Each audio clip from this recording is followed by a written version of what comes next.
Alrighty, we're here with Dr. Juan Salinas, founder and CEO of P-nuff or P-nuff Crunch, if you see it on the bag. But Yeah. super cool, delicious, dare I say, crunchy company that's doing some really, really cool things in the space.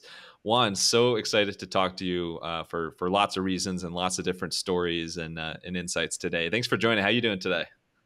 Well, thanks, Max, for having us, bro. This is awesome, man. I'm excited, dude. Yeah. I was excited to talk to you, man. I've been waiting for a long time, man, for this cast. Yeah, of course. I made you wait for about 10 years. That's when we first met. We were in a bodybuilding That's my competition fault. together. I know I moved No, no, no. schedule. No.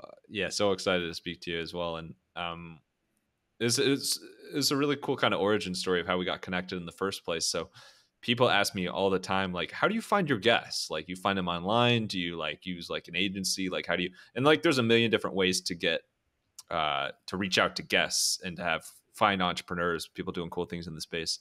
But not often are you going to the grocery store, your weekly Sunday routine, to the ShopRite in Hoboken, and there happens to be a really cool brand sampling there. So shout out your buddy Vincent on the team, who I spoke with and then tried your product and was blown away and found out about your story, and the rest is history. And here we are today. So so obviously sampling works not just for selling product, but for getting on podcasts too.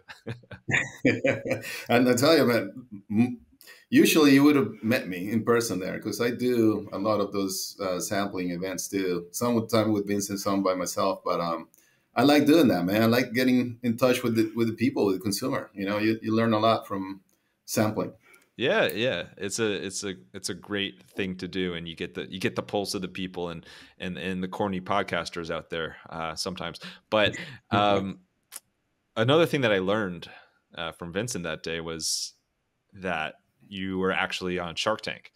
And another thing that's really cool is, you know, we've interviewed plenty of fellow Shark Tank entrepreneurs on this show, but I think you're the only one that has ripped his shirt off and flexed his six pack for the Sharks. Where did you get the courage to go? I guess half buff on national TV. I'm going to answer that question, but it's funny that you mentioned that, because yesterday we were talking to one of the guys from Mark Cuban. You know, we meet with them weekly basis, and he was telling me, man, it's like I don't know if anybody has actually taken off his shirt in Shark Tank. And it's like, and if they have, then it hasn't been as memorable as you, because I don't remember the others. It's like, and I've seen every episode.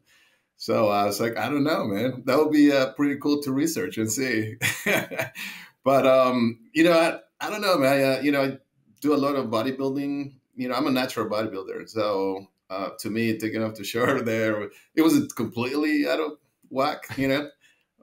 Because I've done some competitions before, and it was kind of an idea that developed with the producers of Shark Tank, because they were, kind of asking me about, my life and who I was and everything else, and that came up, and they were curious about if I was still active doing that. I was like, yeah, I do a show about once a year, and it's like, well, if you consider doing something similar, in the show, and I was like, really? Are you really asking me this? Like, it was like, it could be a cool thing. I'm like, all right.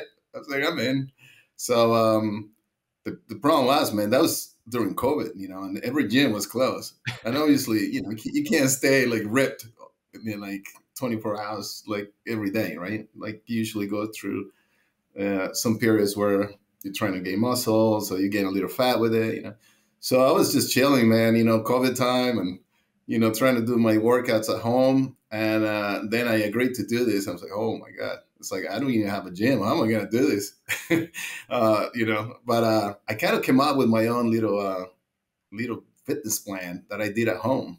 And I kind of followed it, man, and the diet that I usually do before competitions. And that's how I went, prepare myself for Shark Tank. And I have that, by the way, in our website, man. I have the fitness plan that I use. So people could check it out in there. It's kind of interesting, approach to getting shredded. Perfect. And that's a little teaser. I definitely want to talk some fitness stuff later, but um, appreciate the behind the scenes there. Who knew that there was such a sexy side to Shark Tank? And so people don't tune in for the stripping aspect of it, but you're a real innovator in the space. So there you go.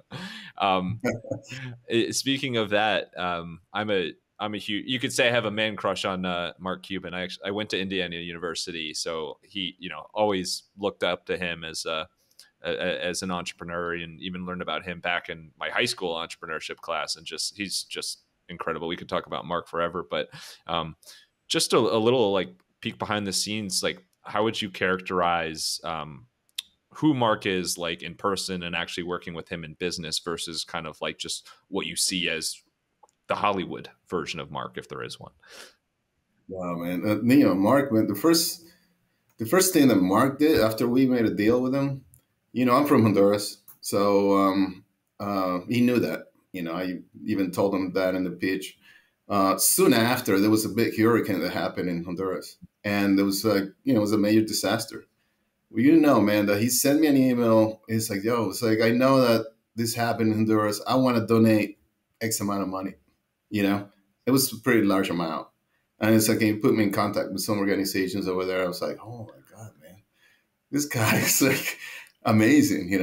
And then, the other thing that he does too is like, he's always responsive, to your questions. Most of the time, he likes to communicate through email.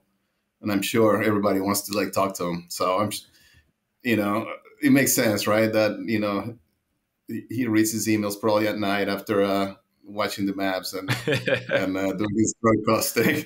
But he always responds, man. Within a day, you will have a response. And I've gotten responses that are coming to me at 2:00 in the morning, 3:00 in the morning. So I know he's up, still working at that time.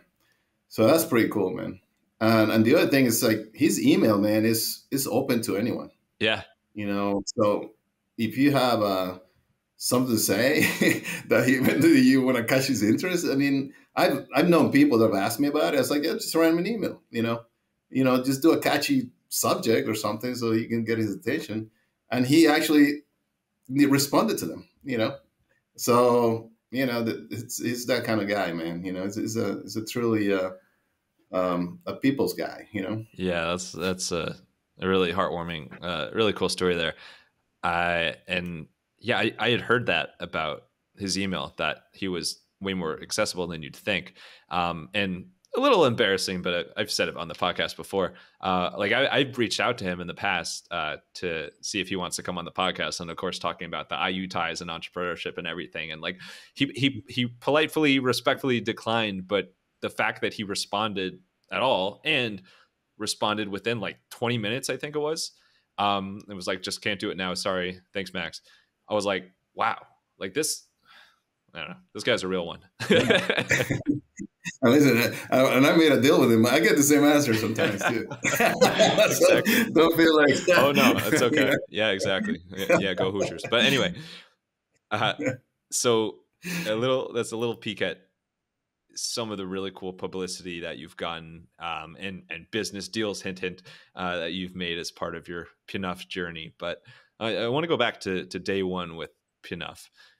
Where did what kind of planted the seed for you in the first place about creating some sort of like your own food snack line?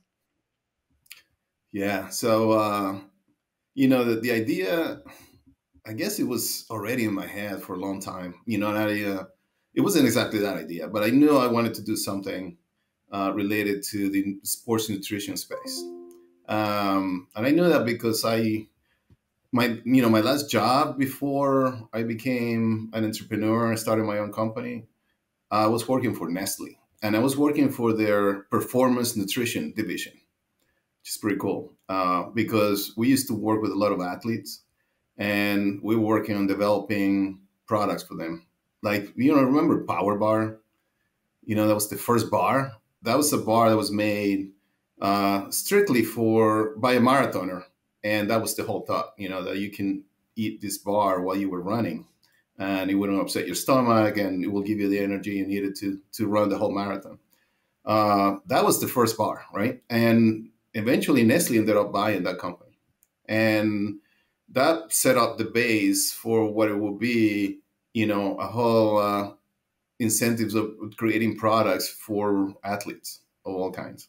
So that's where I came in. I came in as a product developer, R&D guy, coming up with new ideas and new products that we were testing with athletes, man, which is pretty cool.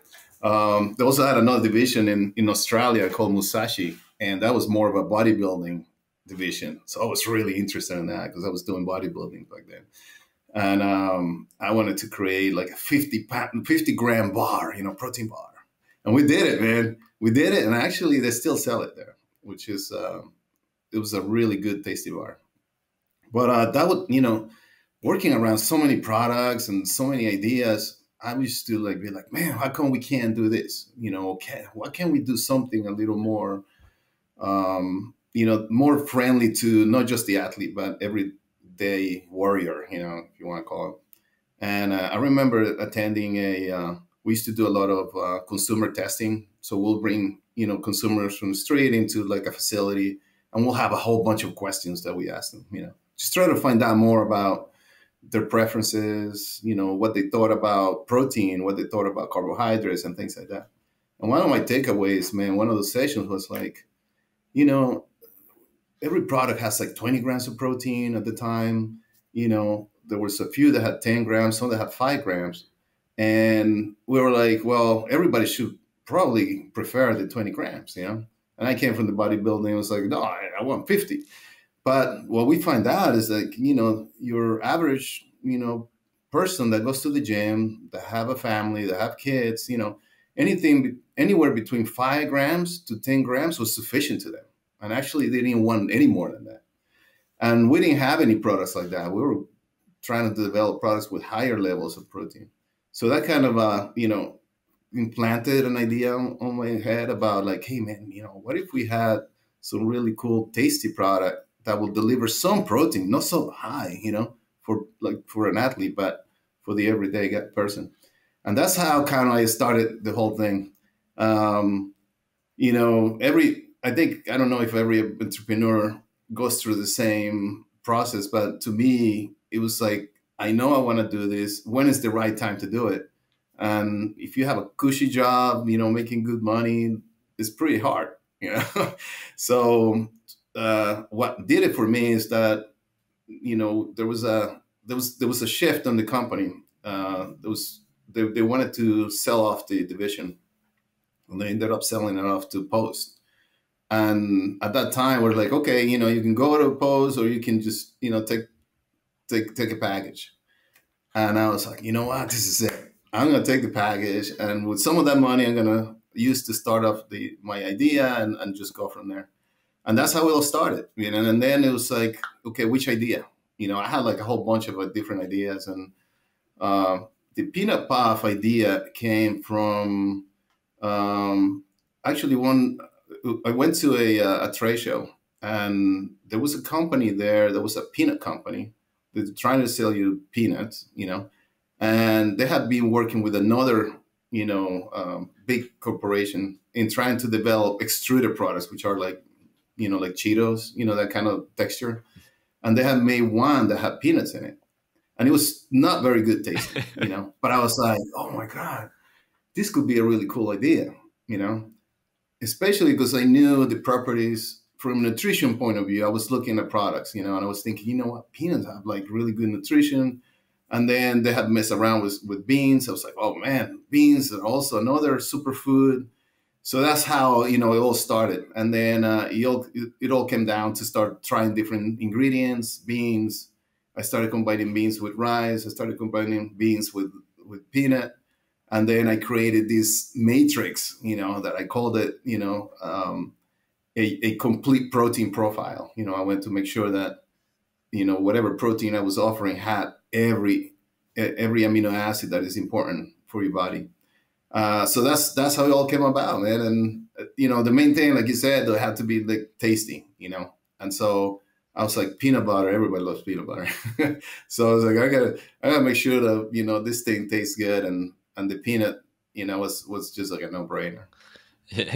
And as you hinted at, I know your main combination of ingredients is navy beans, peanuts, and rice, which is Yeah. we'll call it your holy trinity of ingredients. I know, like if you're making any Cajun food, um, they call it like the holy trinity of like onions, bell peppers, and celery. It's like that's what you got for Yeah. yours. But how much, just like how much, and we don't need to extend this interview for like several years, so you can give us all the detail. But like, how much experimentation was there in getting that right mix, that trinity of main ingredients for you?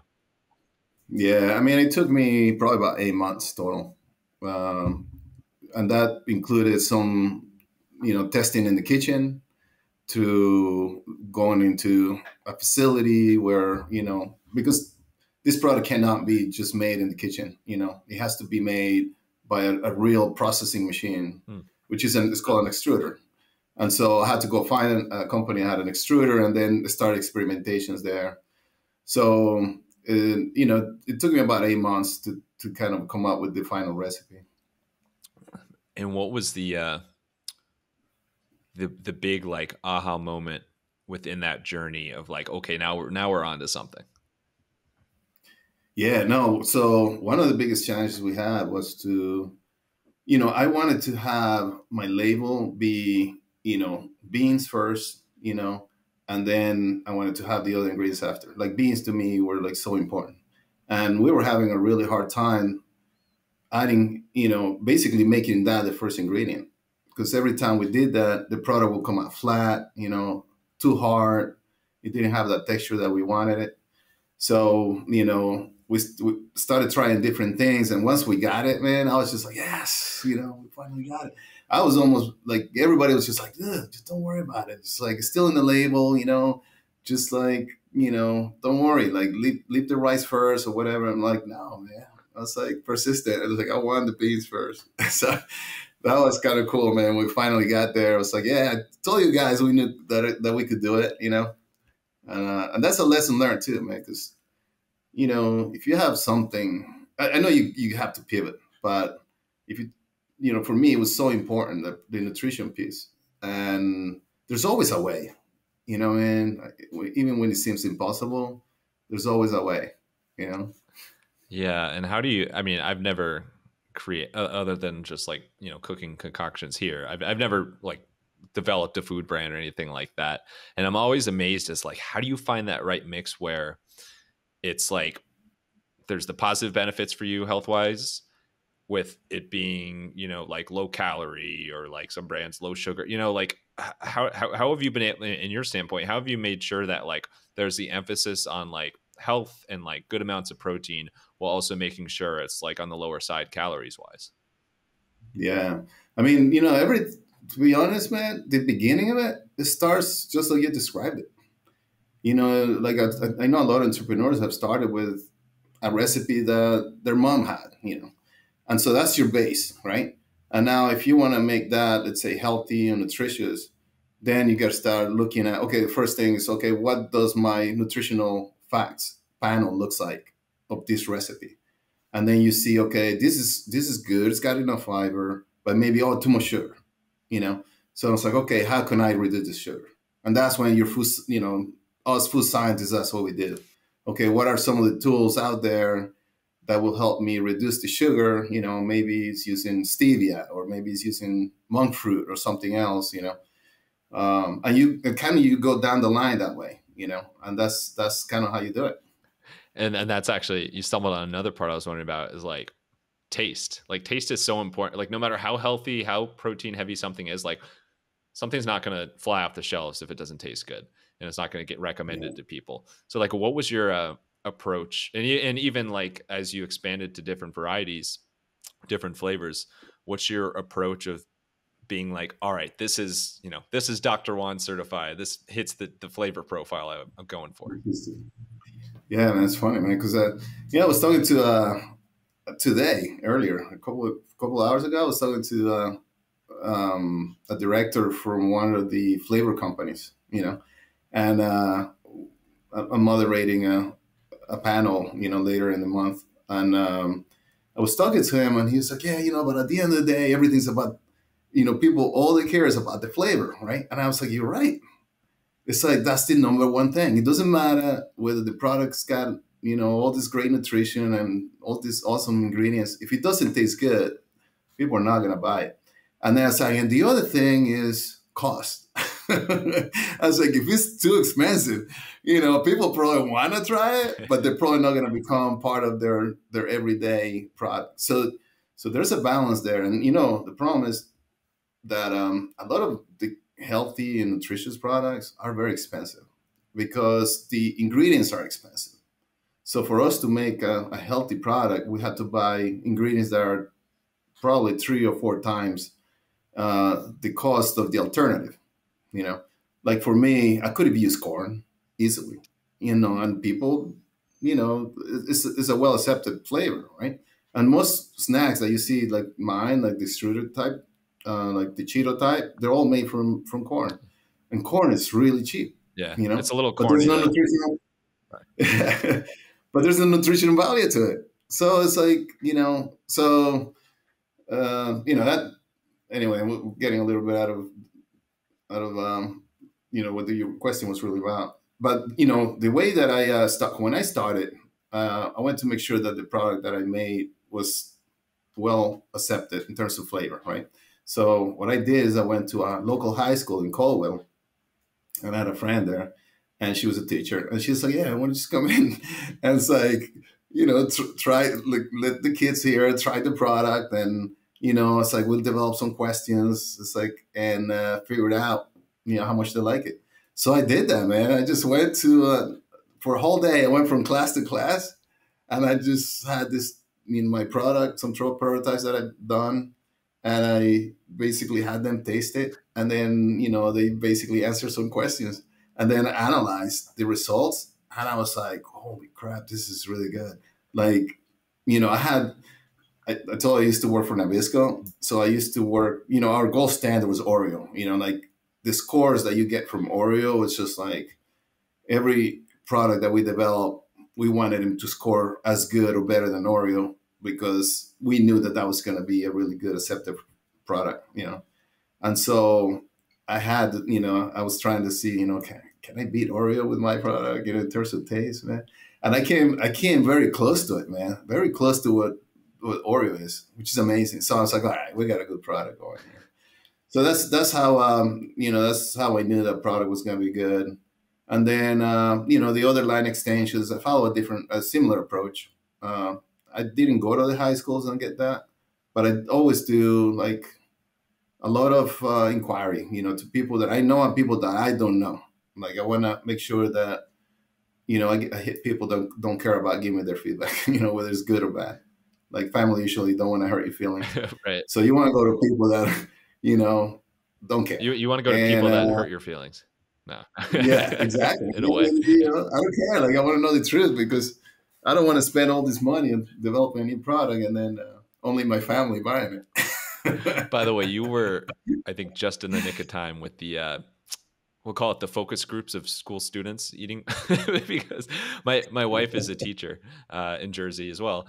And I like one of the things that blows my mind about schools these days is like they don't like I don't know, maybe this is more her district or her age group, but they don't like give out food anymore. Like they don't give out snacks or anything like that. So I remember growing up, it was like, oh, Valentine's Day, like we'd all give each other little treats and stuff like that. Or like Halloween, there was candy everywhere. And I feel like that's tougher these days. So it's like, I feel like you got in at the right time before it's like less acceptable everywhere. This sucks, man. It's getting out of control out there, man. One of the things, especially peanuts, you think, right? I mean, like on this one, I did it. Like this is a high school that I went to. Yeah. I didn't go to a elementary school, which I'm sure they have more strict rules about food and especially peanuts because some people are allergic to it. By the way, shout out my brother Andrew, who's he's a doctor as well, and he is allergic to peanuts, so he's gonna love this interview. This is like in your face. No, but everybody else is huge peanut fans, peanut butter as well. Well, unfortunately for him, I don't know, whether he'll be able to get rid of that allergy ever. But Right. Yeah. I know He for he kids always lets though, my mom hear it. He blames my mom. So. yeah, well, partially he's right. Mhm. Partially he's right, man, because there's a lot of research now that's come up where it's like the issue is that when we're growing up, when we're born, we're so protected from everything. And one of the things that the doctors are telling moms is like, do not give your kid, peanuts until they're like 5 years old. So by the time they're 5 years old, man, they haven't built an immunity to the peanut protein. So there's a pretty good chance that you're going to be allergic to it. So the new studies, what they're done is like they actually have changed now the recommendation to be 6 months. So when a baby's 6 months old, they're saying start introducing little bits of peanut in their diet, and that way they can develop that immunity. I have one more addition to this tangent here because it's way too relevant. We just interviewed back episode 283 Katie Thompson from a company called Square Baby, and their whole her whole premise is, I mean, healthy and like well balanced baby foods that are like delivered. It's like a subscription service, but also comprehensive allergen introduction.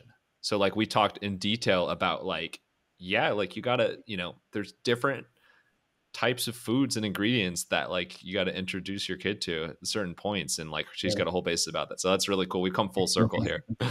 I tell people that they should drink water, out of the faucet, man, and especially we've got to guess about that too. I grew up in Honduras, man. I can't imagine. I mean, probably the dirtiest water out of the faucet that you can get, and we used to drink it, right out of it. And like, I could go to any country, man. I don't get sick. Not from the water. Right. Flawless immune system. But in terms of though, beyond schools, in terms of actually getting your product into customers, and by quote unquote customers, I mean retailers and stores. How did you start to get momentum that way? Like, not considering Shark Tank, which obviously provides spikes there, but how did you get your first like big customers? Like, again, is like how I found you at ShopRite here. Yeah, no, man, that's the hard part of, and the not so much fun part of being a food entrepreneur. It's pretty tough, man. It's not easy. There's just too many products out there, too many good products, and too many new innovation, and too many also products that are like owned by big companies. So you're fighting for shelf space. It's like real estate, and there's only enough amount of real estate. And if there's already products that are are producing money for the groceries, then the amount of real estate available is very small, for new brands. So you're trying to get into that new real estate, and what you have to do is like prove to them that you are worth it being there, and that they're making a good bet by you being there. So, and that's hard when you start because you have no traction, So what I did is that I literally just put a backpack on, man, and then walked out, and I went from store to store, trying to just present my product and trying to sell product. And I got into a bunch of independent stores that way. So I had a group of like, I don't know, 20, 30, stores, and I was doing the delivery to them, I didn't have a distributor back then. So that kind of game started, at least I had a little story now to tell. And then I got a distributor, and with the distributor, they start expanding me into more independent stores, And eventually now I had a pretty cool story that I could go to ShopRite, and tell them, hey, listen, we're selling here, we're selling there. And believe it or not, man, some of these big companies like ShopRite, Whole Foods, and all them, they're looking at independent stores too. They're keeping an eye on some of the good independent stores. And if they see that you're doing well, over there, they might be like, okay, that's interesting. Let me see your product. And the other way that I got into some of the bigger, stores was through trade shows. Like I go to this big trade show in California. There's another one here in in the East Coast. Used to be Baltimore, then Philadelphia, and you meet buyers there, and it's not easy, but at least you make that first connection, and then it's just about following up, and at the end of the day, it's just you it's almost like you got to become friends with the buyer and have him give you a shot, and if you have data, even better. Yeah, and those relationships are so important. Uh, you mentioned that you used to, I mean, you still are in many ways, but you used to be so hands-on to the point that you'd be like distributing yourselves and like going to all these places yourself. Um, how, I guess more like mentally for you, like how's that transition been to get more people on your team, to get more help, to the fact that like you're not doing everything? Like how have you evolved as a business leader with that in mind? Yeah, it's the thing is tough, man. I wish I had like a full crew of people, that are dedicated to every part of the business. But the reality of every startup, it's like, man, like, you just don't have the money. You don't have the money to go get, everybody that you want. So you got to learn how to do everything. I think every entrepreneur starts that way. You learn everything, and then you lean on the expertise of your friends. Maybe you have a friend that has been in sales, and then start asking questions and figuring things out that way. That's where you'll start. Eventually, as the company starts to grow, then what I've been doing is that I actually do what we call fractional. I hire fractional experts, so fractional sales guy, or a fractional, chief of marketing, or I mean, you kind of, because you still can't afford someone full time, with all the talent. So basically, you get somebody at a fraction because there's different companies that they're working for. So it's different, man, because you don't have full control either of your staff. You can I can't you can enforce your way of doing business while somebody else is an outside business. So it's that's a difficult part, but from the economics, it works. And eventually we'll want to bring more people and staff, and have them be full time with us. So let's go from fractional to fitness. I couldn't resist asking some fitness questions here. So let's switch it up a bit. Um, I want to start off with like the mental side of fitness. Like fitness has been a huge part of your life. Bodybuilding competitions, like Olympic level swimmer. You get, I'm hype. I feel like I'm like hyping you up for a boxing match here. He's like standing 7'3". No, I'm just kidding. But Like, no. But obviously, in great shape. Fitness has been a huge part of your life. How does fitness help you out, just from like a business and a work life balance standpoint? man, I attributed everything to sports and fitness. It's amazing because when I think back, one of the things that I think my dad, you know, forced me to start doing sports in a way, and I this is one of the things that I have to thank him for, the most. It's because sports gives you everything that you need to be a good entrepreneur. I think, the fact that that is, first of all, that it's a long road. It's not instant gratification, right? You got to train and train and train and train and train to get better, and eventually you reach a goal, and then you keep going and you keep going, and it's a long process. When I was swimming in the swimming team, it goes from learning how to swim all the way to trying to beat, the guy next to you, right? So that takes a lot of time and training, and that's the other thing. So it's about putting in the time, and sacrificing. Like, we had to go training twice a day, and once in the morning was really freezing, man. And but you know what? You learn to sacrifice and not to be comfortable doing, not to get things being comfortable. You gotta feel uncomfortable and suffer, And I'm sure you'll could talk to every entrepreneur, and they will tell you the same thing, man. It sucks. It sucks to start a company, man, because there's a lot of you give up a lot. You give up your time, you give up your vacations, your money, your financials. Some people have even given up their relationships, because of a business. And so, it's the fact that I've had some sort of experience with that through sports, it kind of set my mind up to, okay, yeah, I know I could go through this, and not quit. I know I could go through this and not quit.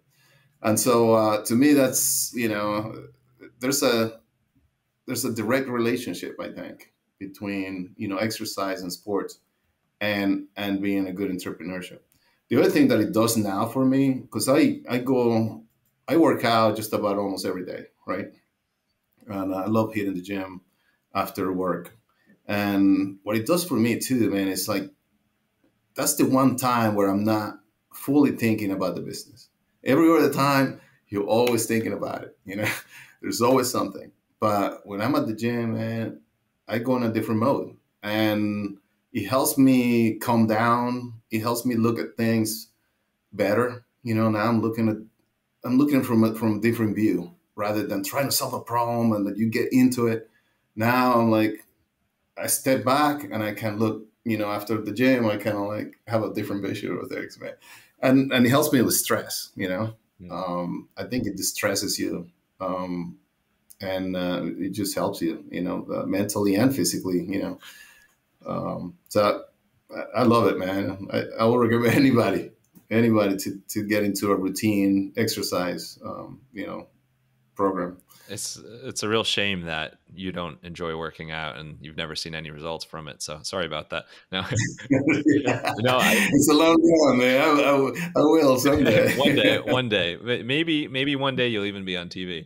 But I think that's a really, really good way of characterizing it, of both fitness, sports, and entrepreneurship. Of it sucks, but I love it. It's like there's that, like anybody who did sports growing up or fitness now, it's like, and my wife's the same way with running right now. Well, she would argue that she hates running. Like there's no positive, but um, obviously there's perks that come out of it. But I entrepreneurship, sports, when it's really, really tough, like it's really, really tough, and there's a lot of people out there that want no part of it. But also in like the long term, or like when you have those moments where you're just kind of in that flow state, or think of new ideas, or just having pure fun, like there's so many benefits of it.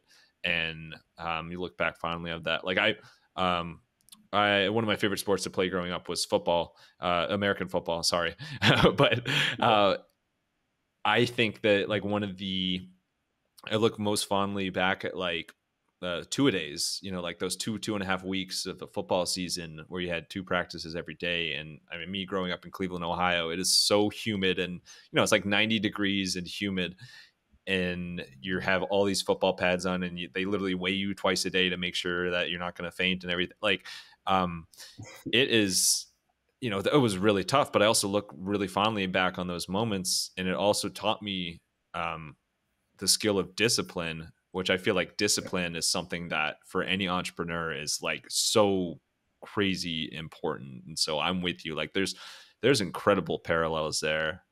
But I am curious as well on your side. You mentioned going to the gym after work pretty much every day. Like, what's your routine? You don't need to lay out every rep, but what's your routine look like these days? Like, how long are you typically there? What are your favorite exercises to do? Really, really curious. I got to learn from the master. I mean, bro, the time that I spent at the gym hasn't changed since I was like, 17, which is when I started working out. And I spend about 2 hours in average, and a lot of people say that's too long, but I enjoy it, man. This is my time. Now the way that I work out is different now, man, because, I'm 55 now. So I can't work out like I used to when I was a teenager, with like heavy weights and just like try to max every time, every time was just like, let's max. Yeah. Well, that's what I say now, too, but it's just my name. So yeah, that's right. But, like I can't do that anymore, man. Like I will injure myself. Yeah. I'll probably break something, So I learned that my body now reacts better if I go, lower weight and do a little more reps. I still want to get the burn. I still want to go to the max, but I go to the max in a different way. So I do a lot of this Tabata stuff. Have you heard the Tabata training Yeah, style? yeah, that's I know on the Peloton workouts they talk about that. Yeah. Yeah. So I have my own version of it, which is, I use the principle, but I still use it with heavy with weights. And I go, if, instead of going 100%, maybe I'll go 50% on the weight. But then I'll do, 4 minutes with the 20 second on, 10 seconds rest, like that for 4 minutes. And man, I've seen great results like that. So, I actually incorporated that into my training program, which I'm going to use for Mr. America this year. Mm. I'm going to train for Mr. America and trying to get the classic bodybuilding medal, man. But I think it's going to work out. Perfect. Well, I'm going to train for that too. So, well, you watch out. We're arch enemies now. See out there. Let's do it, man. Let's do it, man. I want to see the progress. Exactly. Well, I'll be the guy ripping my shirt off at an inappropriate time. No. All right. Let's wrap up with some rapid fire Q&A. You ready for it? Yeah, let's do this. All right. All right. These are all. I'm a slow thinker, man. So, well, I'm a slow question asker, so this is perfect. Well, maybe we'll speed up the tempo when we release them. Maybe it'll be a slow fire questioning. Exactly. This is just called Q&A then. I know you studied. One of the places you studied was a pretty unique situation. It looked like pretty unique opportunity that you did some studying with the International Olympic Committee, IOC. Yeah. What was like the coolest part of that experience that you still take with you today? Oh man, like everything. It was just so awesome, man. Like I was learning stuff that I was like, oh man, that's why my muscle hurt. Oh, that's why I'm not getting bigger. Oh, that's why I'm getting tired. Oh, that's why, that's why I hit the wall when I was running. Man, it just basically explains everything to that your body as a machine, works like, and what kind of things you should be doing to it so that you don't, you can improve performance. And and then I was working with like athletes. I was working with like the top nutritionist from Australia, the one that I was like creating all these meals for the athletes, man, for all the Olympians. You believe that? And we're like, and I was like, we're like kind of like talking back and forth and creating ideas and creating new products for them. I'm like, this is pretty cool. And then did you were you on the Michael Phelps eating regimen where it's like a trillion calories a day?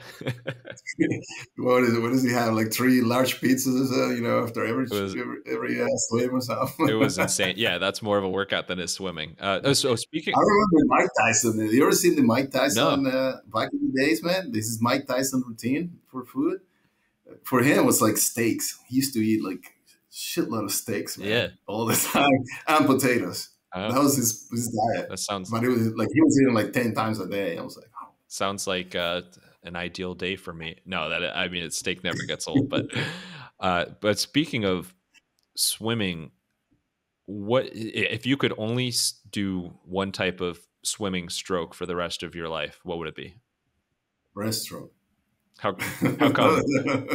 I can breathe, man. I don't have to put my water. That's true.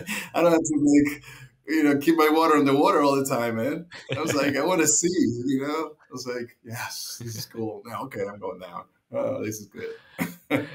And then what is the most beautiful place in Honduras?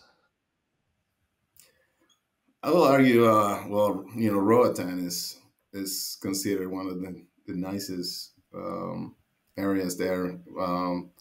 But I don't know, man. I love everything. We have a house down in the south and in the southern part of Honduras, which not a lot of tourists go to, and it's just beautiful, man. It's just it's kind of like untouched nature, So I love that. But most tourists go to Roatan, which is also amazing.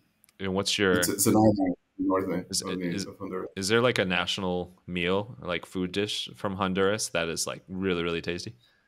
Yeah, man, baleadas, dude. Check it out. How do you say it? Look them up. Baleadas. Baleadas? What type is that? Yeah, I'll have to look it up after. take a look at it, man. You might have there might be a place near Hoboken where you can buy them. What would you But they're what would you compare it to? man, it's like it's sort of like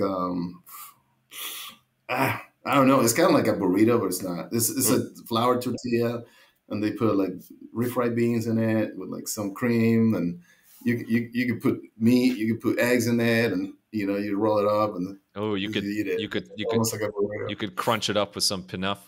You can put P-nuff. something else in there, man. Yes, that's it, Oh, man. I love I that. like all things Actually, burritos. There you go. I'm New gonna line suggest extension that, idea. man. Perfect. There you go. Yeah, All right. we're gonna put that on our social media. Yeah, let's do it. Let's do it anytime. But and that last one here, food science. I always thought food science is like a really cool area to study or have a career in. What's your favorite aspect of being in the world of food science? Yeah, I mean, I was an engineer, man, before I switched to food science. So the reason why I liked it is because it's real, man. It's like stuff I mean, we all eat all the time, and then to see your stuff in the shelves of supermarkets, I thought that would be pretty cool. And it involves everything from physics to chemistry, biology, So I like that it was all the different sciences, and at the same time it was like something that you could tangibly touch and see and produce, like it was cool, man. So that's why I liked about it. And you could even get crunchy with it. Well, Juan, You Dr. get crunchy. Juan, thank you so much. This has been an absolute blast. I did try P-nuff before, and we had some of the cinnamon ones, which were delicious. Now we got to try some of the other ones as well. I think at the store Yeah, we might have had the peanut ones too, but so good and so puffy and crunchy and just yum, delicious. So awesome. really appreciate all you do and for coming on today. Where is the best place if people want to try P-nuff, for them to get their hands on it and their tongues on it? That doesn't sound right. As well as if they want to connect with you online, where's the best place for them to do that? Yeah. Okay. So if you're in the like tri-state area up here in Northeast, New Jersey, New York, ShopRite will be a good place to go to. We're just starting with King's, Mm, Wegmans, right? And then in August we're gonna be in Whole Foods. awesome. If Congrats on you that. are, yeah, thank you, man. If you're outside the tri-state area, Amazon and our website, which is pnuff.com, pnuff.com.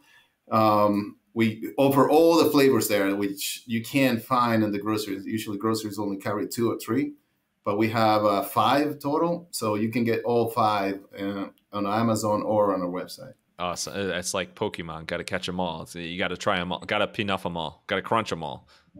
You got I'm to just a catch whole them all. marketing agency for Yes. you right now. No. Awesome. And then last thing, final thoughts. Oh, Oh yeah, sorry. Go ahead. Is there a place to I'm connect with sorry. you? No, no. For contact though. Yeah. Like you can contact me directly. Juan at pnuff.com. That's my email.